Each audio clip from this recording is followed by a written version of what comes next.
Amici, vorrei ringraziarvi ancora una volta per la vostra attenzione. Adesso mi fermo per un po'. Ho dell'altro lavoro da svolgere. Pubblicherò comunque qualche video di immagini senza commento. Auguro tanta serenità a tutti voi. Buone vacanze.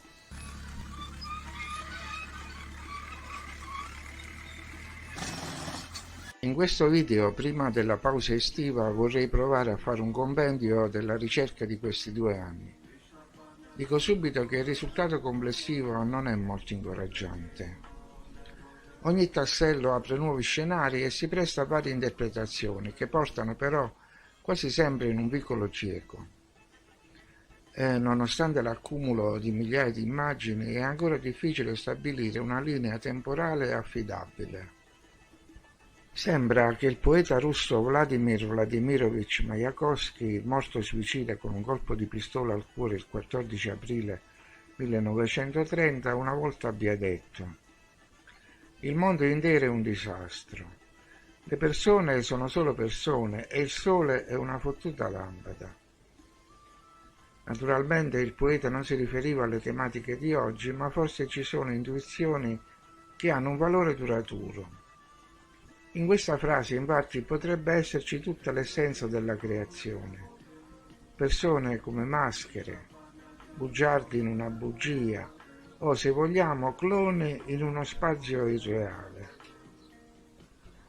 Tornando al riassunto, sembra che all'inizio della storia ci fossero gli dei, i quali, scacciati dalla loro dimora da altri dei più potenti, si erano riversati nel nostro habitat, sconvolgendolo. Secondo la mitologia era una spedizione di circa 30.000 soggetti, con un comandante in capo, un consiglio di dei maiores, tecnici di laboratorio, ma anche predoni, avventurieri, colonizzatori, minatori. E macchine, naturalmente, per estrarre oro, uranio, silicio.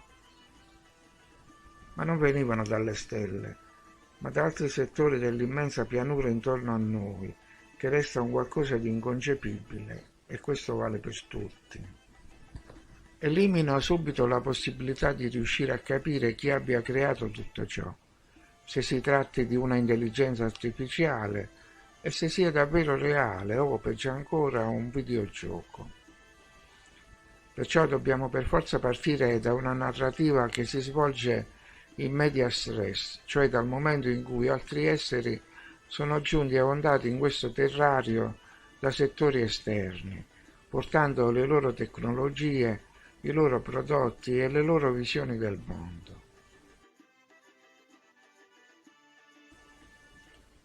Alcuni di loro si accoppiavano con i terrestri, altri insegnavano a produrre beni, altri erano solo predoni che volevano affermare il potere assoluto sulla nuova terra.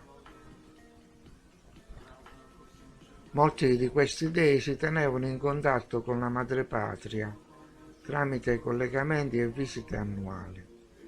Nel frattempo impiantavano delle religioni e creavano strutture ancora oggi incomprensibili, forse per ricordare gli edifici della loro patria, forse per un approvvigionamento energetico o solo per manipolare le razze indigene e indurle ad obbedire dall'alto della loro superiorità.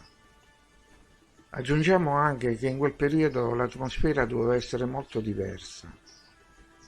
C'erano temperature elevate, alberi giganteschi ed esseri giganteschi. In questo crogiolo di specie sembra che si convivesse ancora pacificamente, ma alcune razze, le più pericolose, anche se mimetizzate, conservavano l'indole predatoria e aggressiva. E proprio la loro malvagità nascosta ha fatto sì che potessero sfruttare le popolazioni, dividerle e conquistarle. Le guerre da loro provocate sono state un sistema che gli ha consentito di primeggiare e ora sono i padroni occulti della terra. La storia dell'uomo è sostanzialmente una storia di guerre, migliaia di anni di guerre e sacrifici umani, senza un motivo apparente.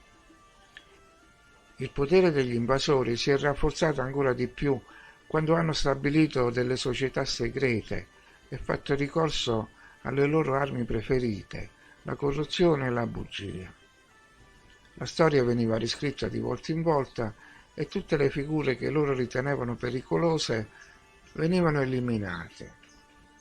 In questo quadro forse si inserisce la figura di Gesù Cristo con la sua storia epocale, ma avvolta nel mistero. Forse è stato il loro nemico più pericoloso, un vero re. Comunque sia, ora la civiltà umana è controllata da esseri ostili che hanno ridotto in schiavitù le persone e cancellato la memoria delle loro origini. È pur vero però che di tutte le creature forse l'uomo è il più imperfetto, caratterizzato dalla malizia, che è un istinto vile. Infatti l'uomo è l'unica creatura al mondo capace di infliggere dolore senza ragione, rendendosi conto che lo sta causando.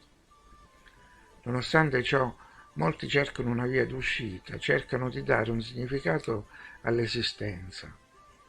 A volte sembra di vedere la luce, sentirne il calore, avvertire la libertà, ma manca sempre qualcosa.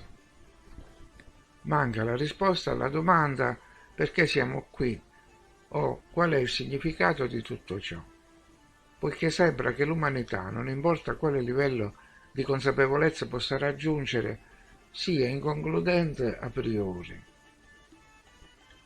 Anche parlare di umanità può risultare fuorviante, perché nella stessa umanità convivono specie completamente diverse e la differenza fra loro nella genetica e nella mentalità è enorme, per cui risulterà sempre impossibile cercare di mettere in relazione un coccodrillo e un'antilope.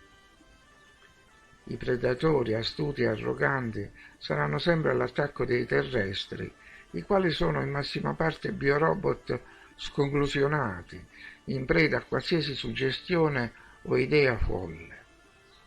Rimane solo un piccolo strato di popolazione, forse l'1%, formato da persone adeguate, consapevoli, spiritualmente sviluppate. Questi ultimi capiscono e osservano con orrore ciò che gli ibridi malvagi stanno attuando. Gli ibridi malvagi vivono tutti rigorosamente secondo una gerarchia, secondo dei programmi, ed eseguono senza discutere le direttive provenienti dalla sommità della piramide. Tutti gli accademici, gli scienziati, gli uomini di spettacolo, i politici svolgono in modo unanime il loro ruolo nell'inganno globale e tenderanno in tutti i modi di andare avanti, con strategie di ogni tipo, anche quelle che la nostra fantasia non riesce nemmeno a ipotizzare. Le persone avrebbero dovuto togliersi gli occhiali color rosa molto tempo fa e guardare cosa stava succedendo con uno sguardo reale.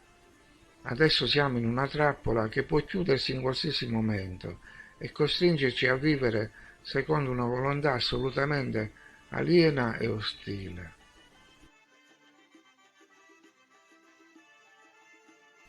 Ma se esiste certamente questa agenda, quale potrebbe essere il disegno finale? A parte il guadagno e il potere, cosa vogliono veramente gli occupanti? Solo essere predoni per sempre, parassiti sempre più perfetti, fino a diventare il capolavoro delle specie parassite. E quando pure ci riuscissero a conquistare il mondo e si chiamassero tutti allo stesso modo, quale sarebbe il risultato finale? Quali passi avanti avrebbero fatto? Avrebbero 200 schiavi a testa in un mondo depopolato, ma poi... È questa la loro visione del mondo, avere 200 schiavi a testa.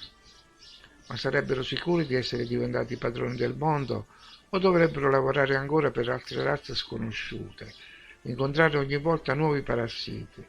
Perché, a quanto pare, è tutto qui il mistero del mondo. L'edera e la quercia, il leone e la gazzella, le banche e gli operai. Quindi è questo il loro grande disegno, è questa la loro scintilla divina. Sinceramente sembra tutto senza senso, una pazzia. Comandare su 1 milione di chilometri in più o in meno a cosa porterebbe? Una volta che una sola specie si affermasse in un settore del vasto mondo, più in là cosa resterebbe? Altri miliardi di chilometri abitati da altri esseri che vogliono la stessa cosa. Allora è su questo che si regge tutto e non su chissà quali significati profondi, un meccanismo destinato a durare per l'eternità. Abbiamo a che fare con dei creatori incapaci che non sono riusciti a stabilizzare nemmeno un modello che gli consenta di vivere senza ricorrere a pratiche parassitarie. Continuano a ricadere in un loop misero e inconcludente, come in un vecchio videogioco tarato da virus. I creatori sono vittime della loro stessa pazzia, chiusi anche loro in un labirinto mentale senza senso e senza uscita. Ciononostante continuano a volere il mondo tutto per loro.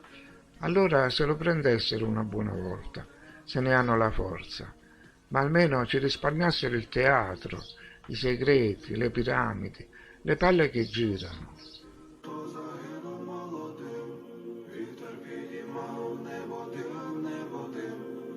Ідущі всі герої разом з ним, ідущі всі герої